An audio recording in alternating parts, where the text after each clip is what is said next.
खूबसूरती का रंगारंग आगाज अब होने वाला है। कई सारे मेहमान हैं। गौरव भाटिया मेरे साथ हैं, भारतीय जनता पार्टी के, मेरे साथ आज की इस चर्चा में। स्टॉप स्टॉप स्टॉप, जरा पीछे लेना। जी सर। स्टॉप हियर, जरा जूम करो उस पर।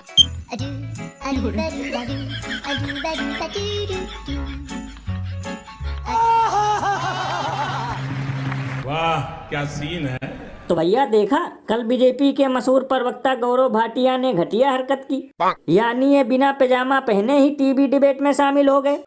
तो लल्लन भैया इसमें चौंकने की क्या बात है? जब इनकी पार्टी के नेता दिखाते हैं सड़क पे कारनामा, तो ये तो टीवी डिबेट में बैठेंगे ही बिन पैजामा।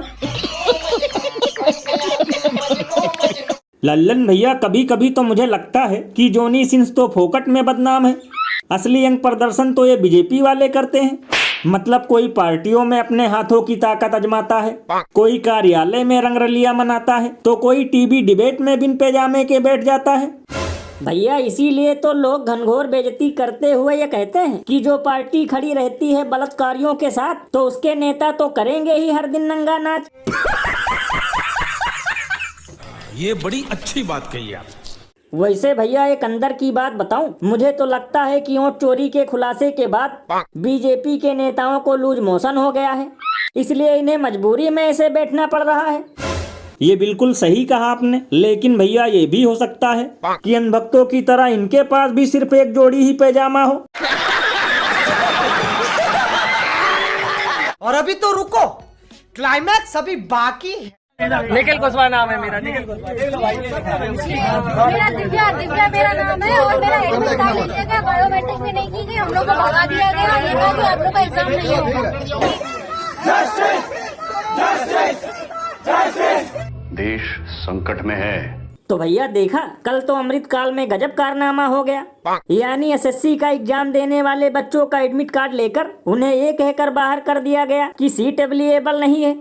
लल्लन भैया यही नजारा देखकर तो मुझे कल से चाय पीते हुए भी हंसी आ रही है, क्योंकि पहले एग्जाम होने से पहले हो जाता था पेपर लीक, और अब बैठने के लिए कम पड़ गई सीट।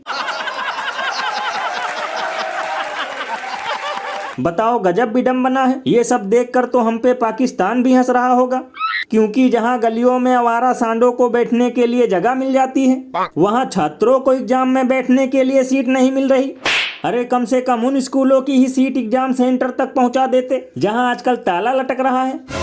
भैया इसीलिए तो इस पर महान कवि बाबा लपेटू दास ने कहा है कि बहुत जल्द भारत भी बनने वाला है नेपाल, क्योंकि एजुकेशन सिस्टम है सबसे ज्यादा बेहाल। अरे बाप रे, ये तो धोती खोल रहा है। बताओ, हम दुनिया की चौथी सबसे बड़ी अर्थव्यवस्था वाले देश बन गए हैं। 1 घंटे के कार्यक्रम में अधिकारी 13 किलो काजू बादाम खा जाते हैं। 1 लीटर पेंट पोतने के लिए 200 मजदूर लगाए जाते हैं, फिर भी बच्चों को एग्जाम देने के लिए एक सीट तक नहीं मिल रही।